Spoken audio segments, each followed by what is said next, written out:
You're tuned into Auto Intelligence, live from Auto Trader, where data, tools, and your preferences sync to make your car shopping smooth. They're searching inventory. Oh, yeah. They find what you need. They're gonna find it. You can make a budget for your wallet to help you succeed. Pricing's precise and true. So true. It's smarter car shopping. Ooh. Just for you. Oh, it's just for you. Ooh. Find your next ride at autotrader.com. Powered by Auto Intelligence. Hi listeners, I'm Carolina. And I'm Tessa, and together we are Femme Regard Podcast. Femme. We are a show dedicated to educating and entertaining underdeveloped filmmakers and film enthusiasts alike. We love sharing our experiences as filmmakers, what we've learned and what we've gone through. And we love bringing on professional industry guests. We want our listeners to learn from the best and get an honest account of the biz. So come join the Femme Fam and give us a listen every Friday. Streaming on all the major podcast platforms, including YouTube and our website, femregard.com, and of course, the Geekscape Network.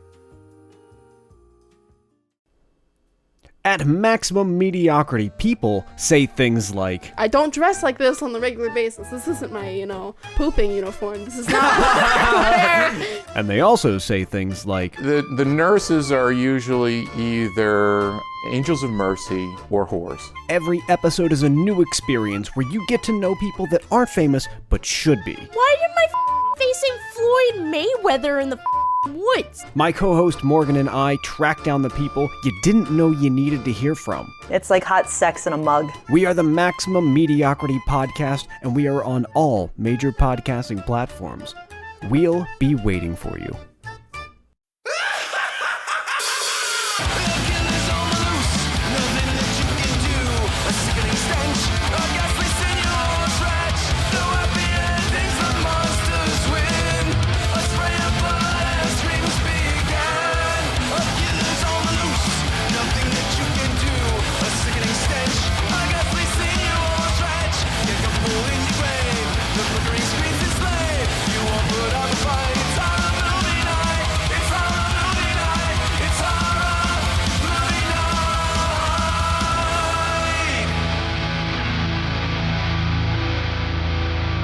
Everybody, and welcome back to another episode of Horror Movie Night. We are still in Listener Submitted Month, and we have another Listener Submitted pick for us.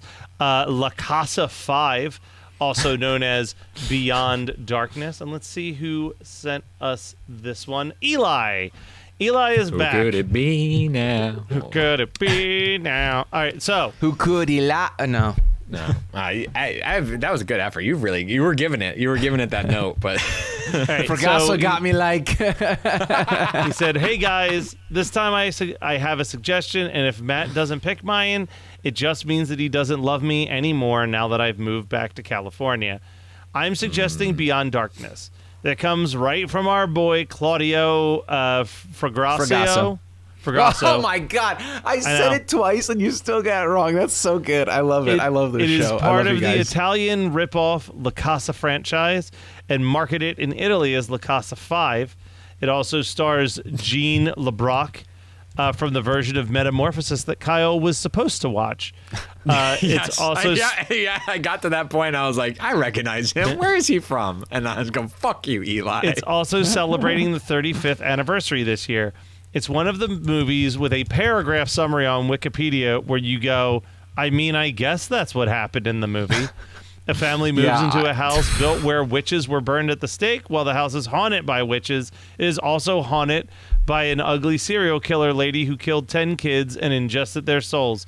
The whole thing makes no sense. It's fucking wild. Love and miss you guys, Eli. And I want to address a couple things right now, right? Not only is this the writer and director of Troll 2, it's also made the same year as Troll 2 and stars the same kid. Starring the same kid. And I have to say that I can't speak for you guys. I was mildly disappointed by this movie. I had fun watching this movie. But this was almost like too competently made for what I was going in for off of Troll 2. That's your fault. Yeah. This movie is so much more enjoyable of a watch. It's way more enjoyable of a solo watch. I was like, I literally in my brain thought, oh boy, Kyle's given us like a deep cut. Hey, here's like your next like invisible maniac that like no one's really talking about, that like walks that so bad it's good line. But this was like fine. This was just a perfectly fine horror movie. Yeah, are you also going to address the allegations against you not loving Eli? I thought that's what you were going to address. Oh, no, no. Eli knows that I don't love him. Jesus.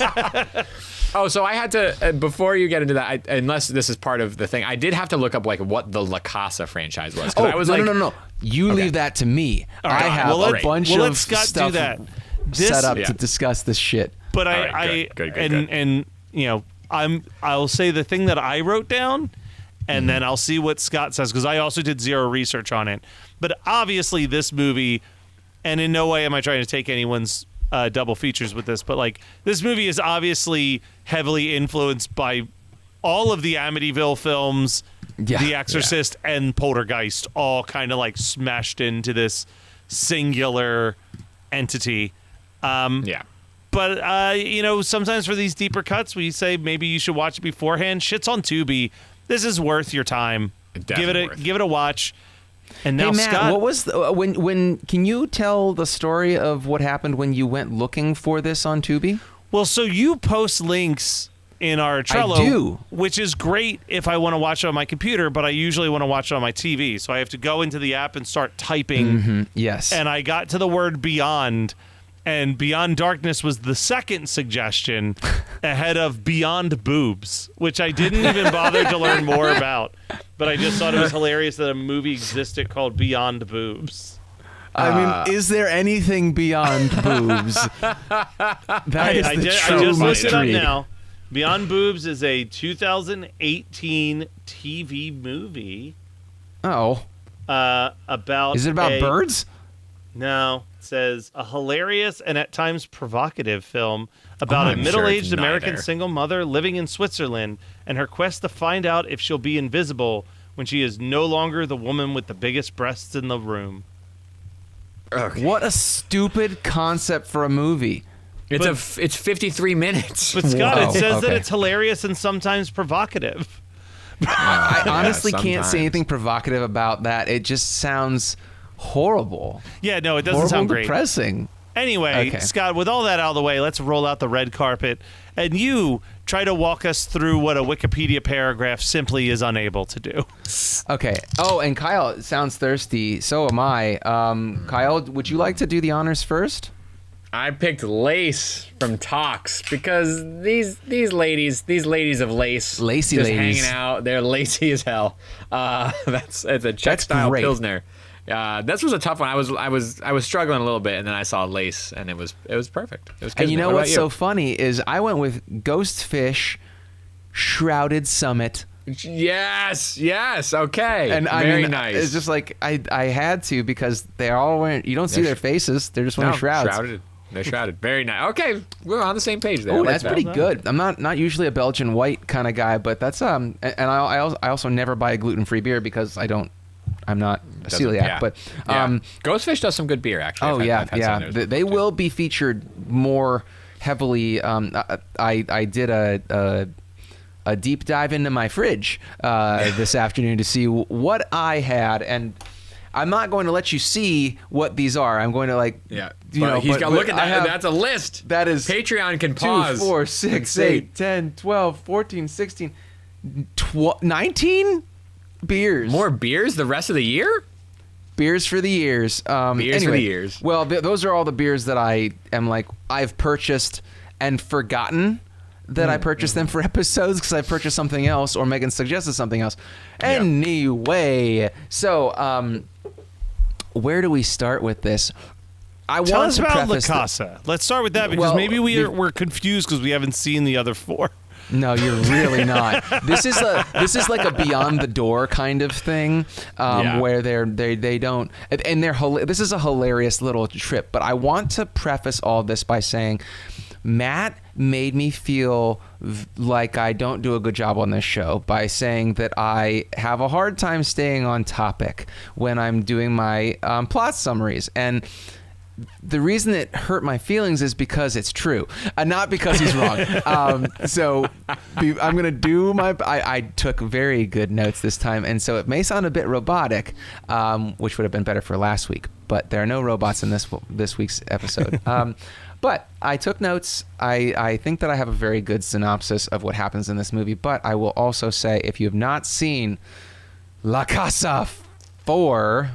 Beyond Darkness 5, holy fuck, that we're getting into why it's so hard to remember the numbers of these. So that is my little preamble. It's damn near irrelevant. Yeah. Yes. I want to just remind us that Claudio, our boy Claudio, Fragasso. actually made 3 movies in 1990. We talked about 2 of them, Troll 2 and Beyond Darkness, but he also made a beloved one for us, Night Killer. Which I think we watched. That's 1990. Oh my god! If we did, oh my god! If we had, if it had been saved for this year, which we couldn't have known. We couldn't have known. But Night Killer is so. Night good. Killer is one of the greatest things that you have brought into my life, Kyle. Yeah, no, actually, that was the best thing you brought into my life. You know that was Eli last year for listeners. Eli last year was his or 2 years ago. 2 years ago. Which is really funny. Both of you have now confused me with I think Eli. that's not a compliment. I think that we think that we're like Kyle, Eli, like you guys both have that same frenetic energy. We certainly do. Yeah, but no, we actually love you both very much. So let me just give you a little bit of information because Matt named off a couple franchises that this obviously apes, but he did not mention The Evil Dead, because that's where this all starts. Oh, that's right. The Evil Dead was distributed in Italy. That was a trivia question that I had Matthew. at Creature Feature Weekend. That's cool. Oh, yeah. Well, yeah. Ask that one next year and we'll get it right. The Evil Dead was distributed in Italy under the title La Casa. Well, it makes sense, the house, where it was a box office success. The 1987 sequel Evil Dead 2 was thus distributed under a similar title, La Casa 2, and also did well in the Italian box office. Attempting to capitalize on the success of the Evil Dead films, Italian filmmaker Joe D'Amato produced an unofficial sequel titled La Casa 3, which was released in America or in English-speaking countries as Ghost House. This, in turn, was followed by 2 more quote-unquote sequels, La Casa 4, which is also known as Witchery, and La Casa 5, which is known as Beyond Darkness. They're all called La Casa so far in Italy. They're very unrelated, right? So this is where shit gets so weird that if I didn't have this in front of me, I wouldn't be able to tell this to you guys chronologically because it makes no sense. So 2 additional films were released in Italy under the La Casa series name, both unrelated to either the Evil Dead series or Joe D'Amato's films. House 2, the second story, was released in Italy as La Casa di Helen, though it's sometimes referred to as La Casa 6, a movie that technically doesn't exist. Despite this, the horror show was released as La Casa 7. To add further confusion to the matter, the horror show was marketed as a sequel to House 2 in other non-U.S. markets using the title House 3, The Horror Show, as it had been the original intention for the U.S. release during production. The producers had ultimately felt that the horror show was too dissimilar in tone to the previous installments in the House franchise, it was too serious, and resolved to release it simply as The Horror Show in the U.S. market, which we have done an episode on The Horror Show, right? That's a Matt pick. When The Horror Show was released in DVD in Italy, it was retitled La Casa 3. So taking the intentional House 3 as a reference and making it a whole matter even more confusing. House 4, which I didn't even know was another movie, was released in Italy as both. Eventually. Oh yeah, no, it's on my list as of this afternoon. Me reading this, it was released in Italy as both House 4, Presenze Impalpabili. I don't know what that means, rather than La Casa 4 because La Casa 4 already existed, and it was also released as Chiha Ukusio Roger. The original House was released in Italy as Chi e Sepolto in Casa and was never included as part of the La Casa series. So we have 7 movies that are in the La Casa series, but they don't make any sense. So we have La Casa, aka Evil Dead, 81. La Casa 2, Evil Dead 2, 87. La Casa 3, aka Ghost House, 88. La Casa 4, aka Witchery, 89. La Casa 5, aka Beyond Darkness, 1990. La Casa 6, aka House 2, the second story, which is a direct sequel to House 1. La Casa 7 is also known as House 3, the horror show, but is also known as the horror show in America. And that's the simplification of the films in the series. So, whoo! There we are. House 4 in America sounds amazing. It's a 1992 direct-to-video comedy horror film. That was a listener submitted that we didn't pick at one point, and I ended up buying it anyway and was like, "This is great." No one else voted for it, but fucking me. But well, there must have been a stacked. It must have been a stacked listener submitted. I will say, because I got curious when you read the Italian name for House, because I noticed that one of the words is Roger, which is the name of the main character in House. So I had to run the greatest American hero. Yeah, so I had to run that through Google Translate. So the original House was released in Italy under the Italian name that translates to "Who Killed Roger?" Noteworthy, a character who does not in fact die in House. He dies in House 4 at the beginning because they probably couldn't pay him. Yep. Oh, sorry. That movie that we're going to discuss, that's from 1992, that we'll probably discuss in a couple months. I just ruined the first 10 minutes for y'all. Sorry. Yep. All right. Okay. So now I understand La Casa. Now I totally get it. Yeah, exactly. Oh my God. Okay, so let me get into Beyond Darkness. So I'm going to click out of, I clicked out of all of my Wikipedia, and I figured that the La Casa Wikipedia was enough trivia for us that I didn't even look at the Wikipedia trivia for Beyond Darkness because I can only imagine. Mm-hmm. So, big breath. Here we go. Trying to explain this movie. All right, so Beyond Darkness, La Casa 5. It begins with a priest who looks very much like the priest in Midnight Mass to me.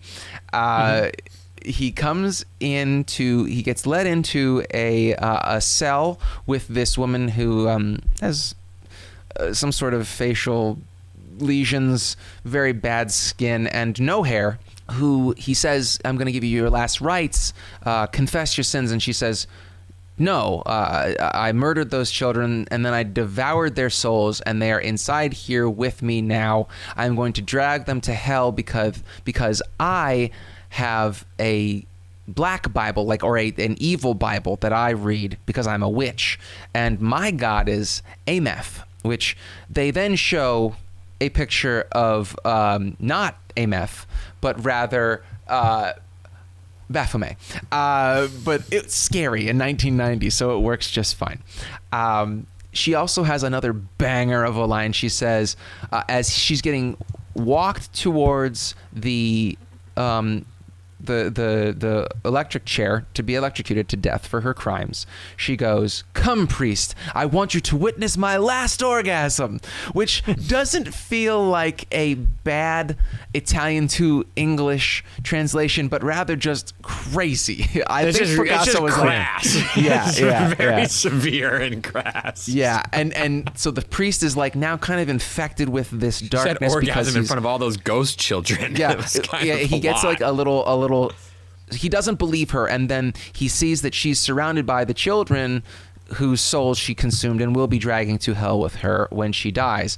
So he is now kind of infected with this second sight where he sees the evil that these witches do because he's been holding the Ameth Bible. Anyway, we watch her get fried, and then we see that another priest and his family move into a new house that has been gifted to them by, I believe he's kind of like the head of the diocese, so maybe a bishop or something, whatever. His name is Reverend Jonathan. And so the dad's name is Peter. The mom's name is Annie. The son's name is Martin, played by Michael Stephenson. So that's the kid who was in Troll 2. And he wrote and directed Best Worst Movie, right? Yeah. Or he at least directed it. Yeah, and he also directed The American Scream, which was that documentary about home haunts. Great documentary. So I'm surprised he doesn't do more. I would love to see him at like a con or something. You know? Yeah. He also directed Attack of the Murder Hornets in 2021. They can't all be winners, all right, guys. Yeah, all right. Get me off of Michael's page. Get me out of here. All right, so they show up and they're checking out the new house, and Carol, the daughter, she's the younger daughter. So there's Martin is the older brother, and she's the younger sister. She sees a light shining from behind the wall in the closet and somehow dismisses it as a hairdryer. And Martin goes, "You're so silly, whatever." And so they sit down for their first dinner in their new home, and the lights go out, and Carol proclaims that she, quote, "can't eat in the dark. I can't find my mouth," which, Fragasso. That's all we need to say about it. Amazing.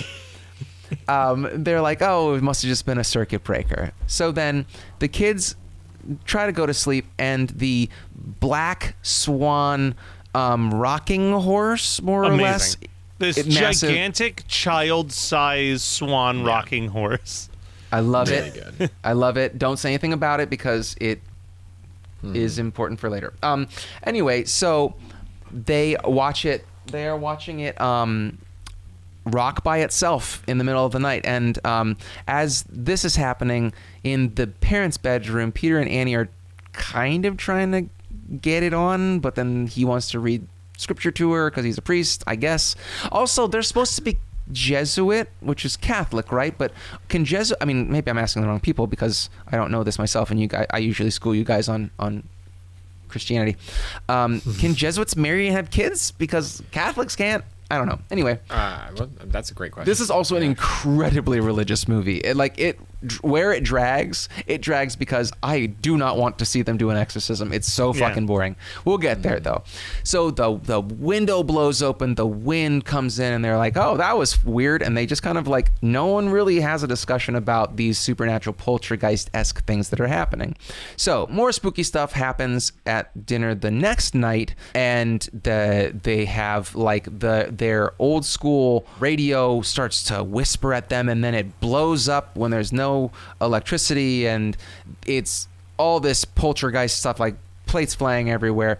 But at the same time, we also understand that the priest from before, his name is Father George, is now a blithering drunk walking the streets trying to explain to people that the Ameth Bible is like this harbinger of doom, and no one believes him because he's just a drunk guy with a dirty face walking around in a trench coat. That's one of my favorite, like, aside from some of the great practical effects and like little gags that happen in this movie, that is one of my favorite sequences. It is like Safdie Brothers level, like Uncut Gems, like filming this guy from afar out just in the public, like performance art level, like him being drunk on the street. It's incredible. It's like a minute-long sequence of him just like bumbling around in public pretending to be drunk. It is for 1990. It felt both ahead of its time, but also like reminiscent of a time where low budget, you just had to like do what you had to do to get it. It was like, it was both things. I really loved that sequence. Oh, I did too. Don't get me wrong. That was just me. That was the one note that I made, was that I really liked that sequence. That's your one scene. My one note was only about that. I was like, I wish that there was my first big acting credit in high school, my freshman year, was the fall production they did, Our Town, and I was the drunk priest, and I have I ever told you guys this story that like I don't know this story. The director, like, you know, the school play director, who was also the art teacher, was like, okay, walk across the stage drunk. Like, you show up in a couple times, and then I get to have this little whole monologue at the end when everybody's in the afterlife, because that's what Our Town is, like, depressing shit, whatever. But yeah, so like I didn't know how to act drunk, and she was like, just pretend like your balance is off. And so that was how I played it drunk. And I feel like Father George freshman year. Yeah. Wow. Yeah. And so I think Father George went to the same acting school as I did for drunk priest walking around town. Yeah, his balance was way off. Listen, we're all around the same part where we want to talk some of our favorite scenes, and I'm just going to throw this out there. Scott, you did talk about some of the stuff that happened at the dinner table, but my favorite is that a cleaver just starts flying around, zooming around this house. Great moment. With intent to kill. That feels very Evil Dead 2 to me. Yes. That's the one thing in this whole thing, because this really feels very Poltergeist. This is so Poltergeist. But that one section just was like, oh, it's Evil Dead 2 when all the shit's flying around in the house. That makes sense to me. Just a quick update on Jesuit priests. No, they are not allowed to marry, but the exception is that if the priest came from another denomination and converted, and they were previously married, which we can maybe assume that that's the case, but he climbed rank pretty quick with these young children. So yeah, we got Fragasso'd. We got that loophole. We got Fragasso. Something needs to happen with Fragasso as a verb. I don't know what it is yet. It just did. Like there's a T-shirt involved here. I don't know what that is. Man, yet. another T-shirt that no one will understand. I mean, I don't know if our T-Public can handle it. People will love it. The people will love it. They'll come to us in flocks. Okay, continue. All right. So we then have where we start to get these kind of hallucinatory dreamy kind of scenes, which is where I really think this movie hits its stride, because I don't give a shit about the poltergeist stuff. I don't give a shit about the Exorcist stuff. Like, all that stuff doesn't interest me. But then we see like the witches in their black lace, and they're like, oh, lay in this bed that we made for you, and then it's a coffin, and Carol's like, and she wakes up, and stuff like that. And then like they're trying to escape the house because now shit's happening to them, and they have to admit that, okay, we really are in a bad situation. So they are trying to get out of the house, but we find out that there were 20 witches that lived at this house and were burnt at the stake for using the Ameth Bible and doing horrible child sacrifices. And they now haunt the house, as well as the witch from the beginning, who also can possess people, which, whatever. Yeah, sure. They're possessed when they're wearing, creamy scleral contacts. Yep. But that's all I can really tell you about how the possession mechanics work in this. But the whole plan is that these witches want Martin's soul. Well, they want Martin and Carol's soul. They like children's souls, and so they want to take them to hell. Who doesn't? Don't ask me that question. No. Yeah, on the podcast. That is an off podcast discussion about children's soul eating. Patreon, hmn.com, patreon.com, HMN podcast. Anyway, so we now have kind of this weird chase scene, these sets of chase scenes where they cannot leave the house because they kind of are no longer in reality. And then when they get back to reality, Martin's soul is in limbo and going to be sacrificed by the evil witches. And then Reverend Jonathan explains that Father George, who was best friends with Father Peter, oh my God, it's hard to remember all these names. It's just like the Casa series itself. They were like buddies in seminary, I guess. And then so Father George finds the house where Peter and his family are. He's trying to help by doing an exorcism, but he's like, I am no longer a priest. So Father Peter rechristens him as a priest, a man of the cloth, and they exorcise the witch from Martin's body. But then she possesses Father George, who I'm a little iffy on if he sacrifices himself, dies, or just goes to the afterlife to battle, because there's still this thing where Martin is like, his soul is there. Father Peter and his wife Annie have gone through the looking glass, literally a mirror, and are holding like this badass Spirit Halloween black crucifix with a cross with a knife that pops out of it, and the witch is like, sacrifice him to Ameth, and finally they stab her together with it because the Reverend is helping them from the church. He then has a heart attack, and the Ameth Bible burns. That in turn burns the house and all the wishes in it.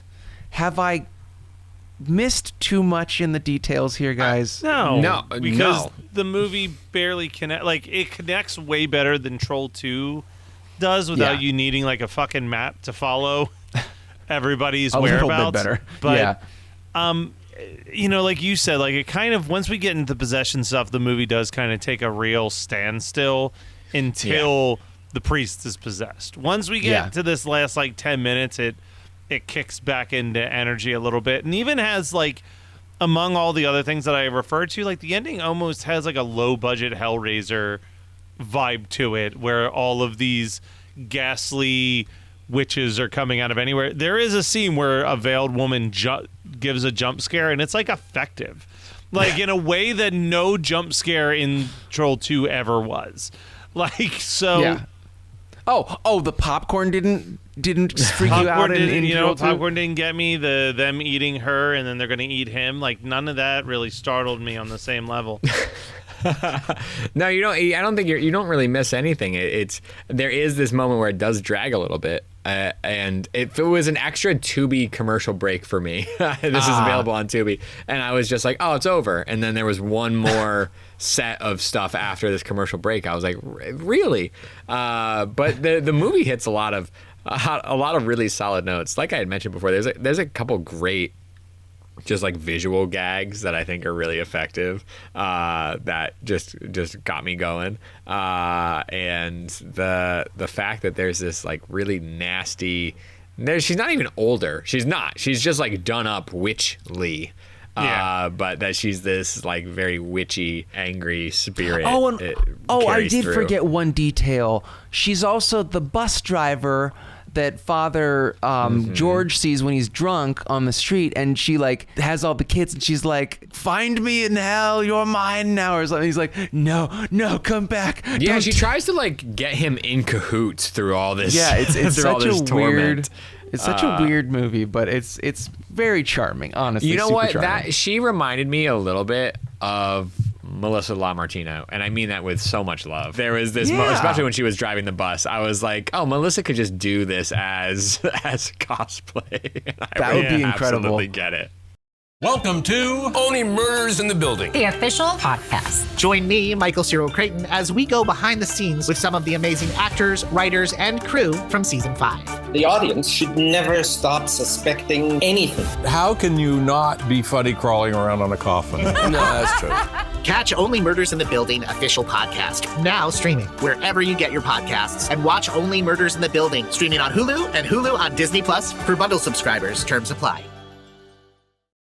Hi, listeners. I'm Carolina. And I'm Tessa. And together we are Femme Regard Podcast. Femme. We are a show dedicated to educating and entertaining underdeveloped filmmakers and film enthusiasts alike. We love sharing our experiences as filmmakers, what we've learned and what we've gone through. And we love bringing on professional industry guests. We want our listeners to learn from the best and get an honest account of the biz. So come join the Femme Fam and give us a listen every Friday. Streaming on all the major podcast platforms, including YouTube and our website, femregard.com. And of course, the Geekscape Network. At Maximum Mediocrity, people say things like, I don't dress like this on the regular basis. This isn't my, pooping uniform. This is not. And they also say things like, The nurses are usually either angels of mercy or whores. Every episode is a new experience where you get to know people that aren't famous but should be. Why did my facing Floyd Mayweather in the woods? My co-host Morgan and I track down the people you didn't know you needed to hear from. It's like hot sex in a mug. We are the Maximum Mediocrity Podcast, and we are on all major podcasting platforms. We'll be waiting for you. Introducing the Internet Supreme Court, a live stream show that casts judgment on anything the internet touches, from memes to billionaires. We served Elon Musk with a court summons. He still hasn't responded. Because he's a coward. Join us every Thursday at 7 p.m. Eastern Standard Time. We're on Twitch and YouTube Live. Find out more at internetsupremecourt.com. That's internetsupremecourt.com. We're also on Instagram and Blue Sky. Hear that, Elon? Blue Sky. At this point, I must say, Scott, double features. What would you double feature this bad boy with?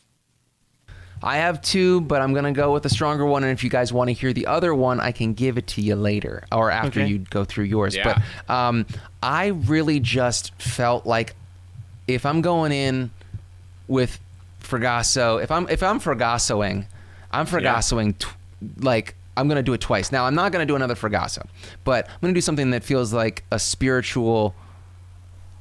Well, not a spiritual successor. I'm going to say that it feels of the same era and vibe. And I'm going to go with Paganini horror. Because did I take it?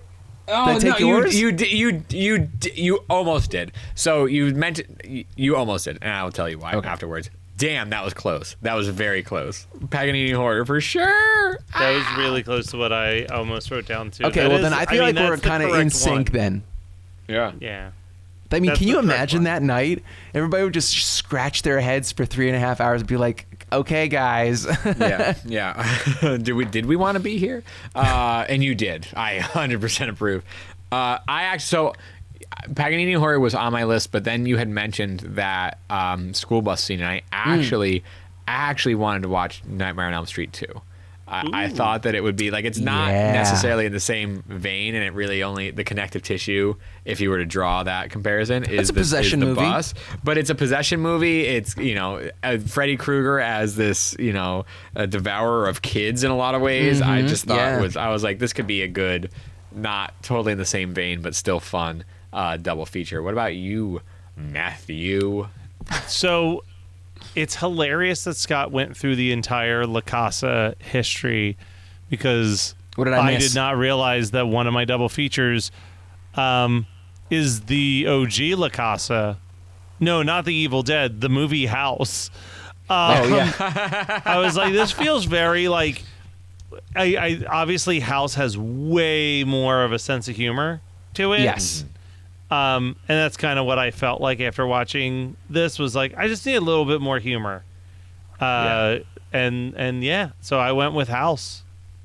But you both had a second. You all both had a secondary one. Scott, I didn't have a secondary one, but Scott did. Prom Night 2, Hello Mary Lou, yes. because With of the rocking horse. Yes. That's it. Yep. That makes sense. I almost thought that too. That makes sense. You know what also makes sense? Supporting a podcast that you love.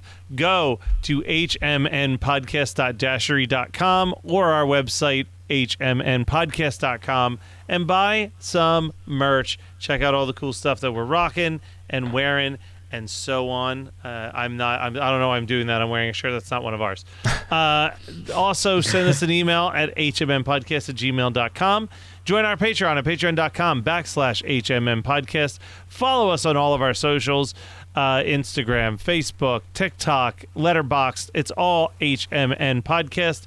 And if you haven't already, look into what is happening at the Skate or Die Film Festival. That is October 3rd and 4th. Kyle and I will be there on the 3rd, doing a live commentary on a film that I think we know what it is, but I don't think it's been announced yet. So we won't announce it here just yet. And that's about it. So, Scott, what is something you watch, read, listen to, etc. that you want to talk about? I really liked Clown in a Cornfield. Yeah, I felt like you really undersold it to me, and so I watched it like thinking, oh, this is gonna be, I'm gonna fall asleep and hate this, and I really liked it. I thought that it was written so much better than you gave it credit for, and I'm not saying you shat on it. I'm just saying you were very. I felt like a little dismissive. You were like, it was a good way to burn 90 minutes, and I was like, I'm really enjoying this, So I mean, I might read the book. I don't know if I can find myself a copy for $5. I'm sure you will. And yeah, I mean, like I said, it is in my mind, it is a perfectly fine homage to like a 90s dimension film slasher. Yeah, and like regardless on if that's like the best written or the worst written, those movies are always going to scratch an itch that makes me happy. It just seems like I would have expected you to be way more into it. That's just what I was watching this. I'm like, Matt really undersold this. Well, to be fair, I think I liked it a lot, and then I was like, I don't want to oversell this in case Scott hates it because it was also coming off the heels of me really enjoying The Monkey and knowing that you hated The Monkey. I really fucking hated The Monkey. So I was like, all right, I got to tread lightly on this recommendation. But I do want him to watch this because I think he'll like it. But on the off chance that he absolutely hates it, I don't want to say something like, this is such a Scott movie, and then be like, how poorly do you see me as a person? Listen, it is that for me, listeners, hard recommend Clown in the Cornfield.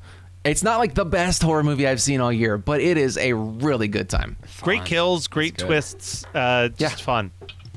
That's one that, and this happens every so often, that's one where I watch the movie and I'm like, all right, if we're still going 10 years from now, like there's no world where this is not going to be an episode. But so keep the twist a secret for the next 9.5 years.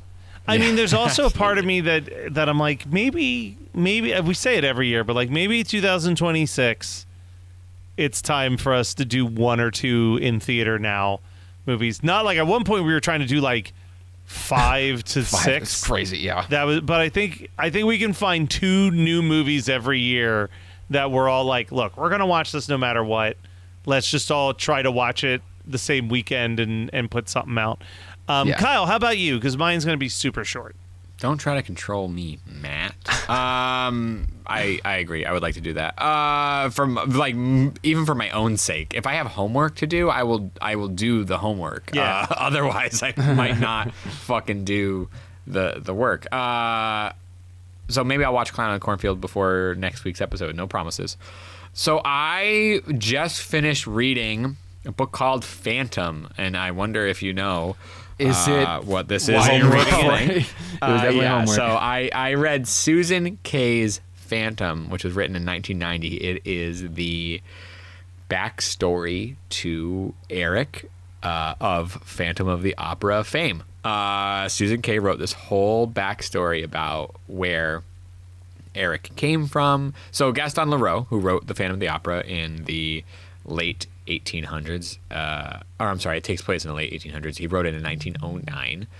He has this character, Eric, that has a mysterious background and doesn't get touched upon. And all these years and adaptations later, Susan Kay, who I actually don't really know a lot about, so I'll have to do more research on that, wrote this book called Phantom, and I came across it in our early stages of developing Phantom of the Pod Pro, and I knew that I wanted to read. There's no audiobook. There's like a YouTube person reading it audiobook, but it was horrible. So I found a copy myself, and I've been reading it, over the course of probably almost it was like 6 months now, just like before bed. It's been a really weird before bed book. Yeah, I bet. It's not horror centric, but it is pulpy. It's sometimes erotic. It's sometimes really really ham-handed in the way that it sort of is like it answers for the Phantom's personality traits, or like it really is just like, and this is why he's this, and just like really fucking hammers it home. It's trashy. It's a trashy, pulpy novel about Eric's backstory from birth to the Phantom stuff, and it was such a joy to read somebody's interpretation of that. And like it's obviously it doesn't touch fanfic levels, but it's also 1990, so it's not far removed from that either in a lot of ways, right? Like it's like when if you were writing fanfic without knowing it was fanfic, you knew that it had to be a novel. So like you had to like make it into a novel. Yeah, I mean, but that's it was just so joyful. I loved it. It's not like that's like a whole new world, right? You know, No. like we live in a world where literally Wicked is a hit Broadway musical, but it's based on a book that was like the same basic conceit of like, but what if the Wicked Witch wasn't wicked? Like, people are always like, I think it's since the dawn of people being a fan of something, people have tried to justify their love of a villainous character.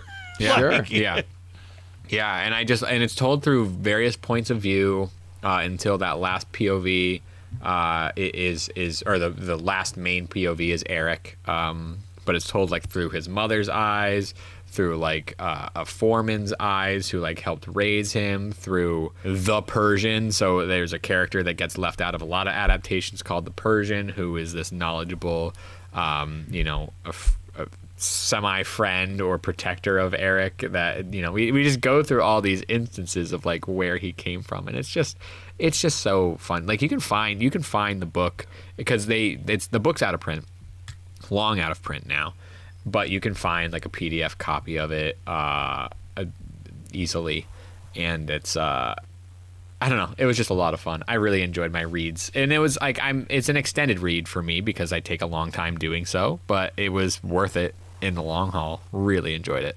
Love that. Mine's gonna be very quick, but I saw Fantastic Four: First Steps, and it's great. I can't remember if I talked about it on the show, so apologies if I did already. But it's just really good. It's a fun Marvel movie. I feel like a lot of this year has been Marvel slowing their release schedule just enough that they're able to make fun movies again.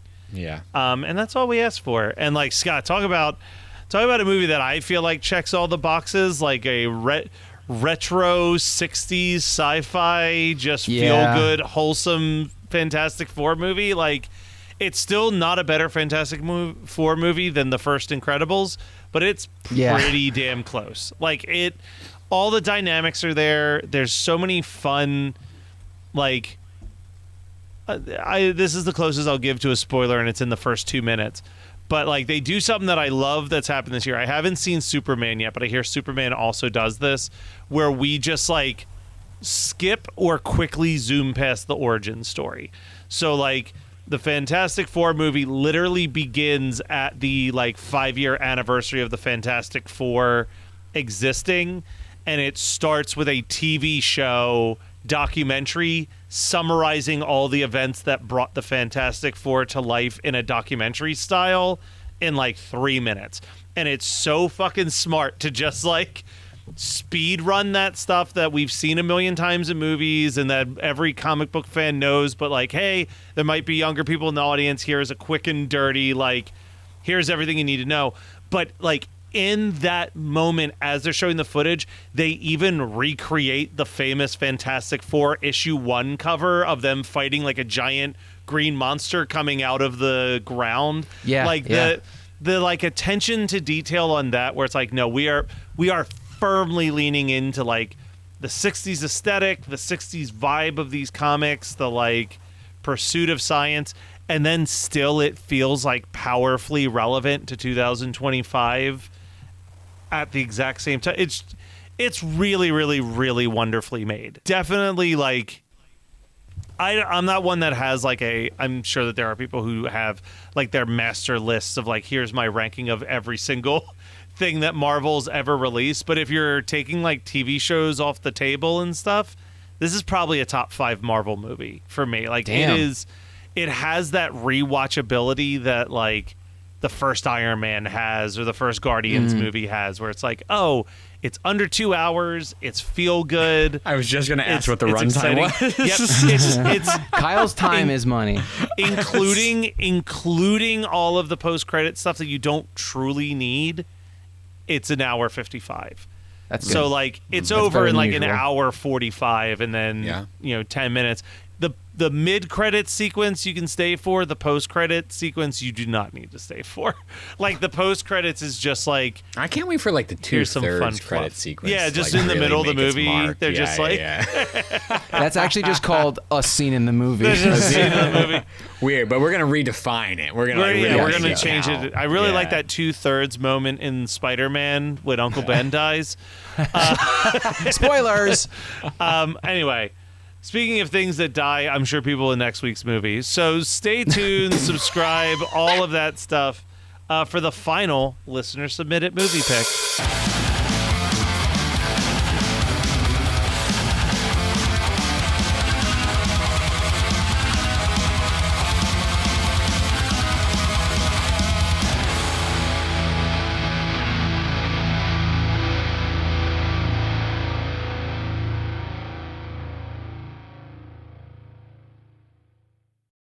Hi, listeners. I'm Carolina. And I'm Tessa.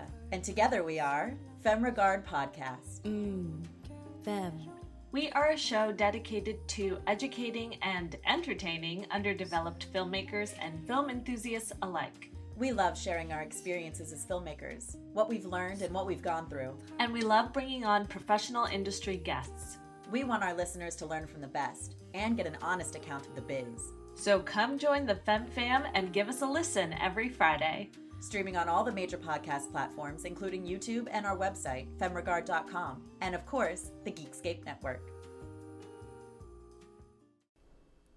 At Maximum Mediocrity, people say things like, I don't dress like this on the regular basis. This isn't my, pooping uniform. This is not what I wear. And they also say things like, The nurses are usually either angels of mercy or whores. Every episode is a new experience where you get to know people that aren't famous but should be. Why did my facing Floyd Mayweather in the woods? My co-host Morgan and I track down the people you didn't know you needed to hear from. It's like hot sex in a mug. We are the Maximum Mediocrity Podcast, and we are on all major podcasting platforms.